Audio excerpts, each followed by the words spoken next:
The Sabini and Pokoti tribes in the eastern Uganda's Karamoja sub-region practice female genital mutilation (FGM). In Kenya, FGM is largely practiced among the Maasai and the Kalenjin, while in Tanzania, it is deeply rooted in Gogo tribe's cultural traditions. One of the Kenyan representatives in the East African Legislative Assembly is Saloi Olen Kanaye from the Maasai tribe. Where we come from, that practice is done seriously. Kanaye told lawmakers of the East African Legislative Assembly sitting in Arusha, Tanzania, that 60% of the Maasai women have undergone this painful ritual. And it is done in such a manner that it is a total destruction of that part.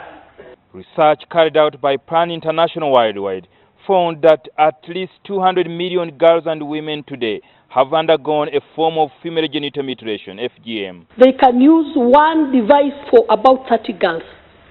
For a woman to want to be recognized as a woman, a girl, they do it so that they can go for marriage. These days, those who have gone to school have refused to marry those who are mutilated. If the current trends continue, an additional 15 million girls between the age of 15 and 19 will be subjected to female genital mutilation by 2030. In 2010, Uganda's parliament passed the Anti-FGM Act that stipulates that anyone who breaks the law could face up to 10 years in prison and 7 years for aiding and abetting it. Though countries like Uganda have enacted a law to curb the practice, EALA notes that there is need to enact a regional law that will deal with the practice across borders, especially among the Pokoti in Uganda and Kenya, and the Maasai both in Kenya and Tanzania. This calls for a regional law, if this calls for an international law, if this calls for our partner states to each have along this and enforcement, so be it. Dola Byamukama, a member of the East African Legislative Assembly, has been granted leave of the House to introduce a private member's bill. It is a cross-border crime. For example, the Pokot of Kenya, the Pokot of Uganda practice FGM. So you find that some of these women, after cutting the small girls, they run across the border and hide in another country. According to activists, female genital mutilation is a barbaric cultural practice that ruins the dignity of a woman.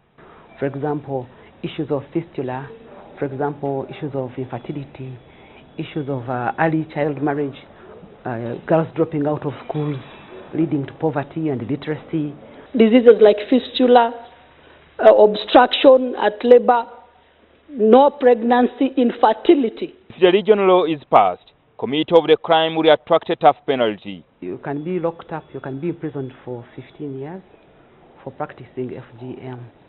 But we also have aggravated FGM, for example, where it causes death. Then you have a penalty of life imprisonment. The challenge, however, is that this complex practice is deeply rooted in some African cultures, and those doing it have no regard for the health of the women and children involved. Jingo Francis, NTV, Arusha, in Tanzania.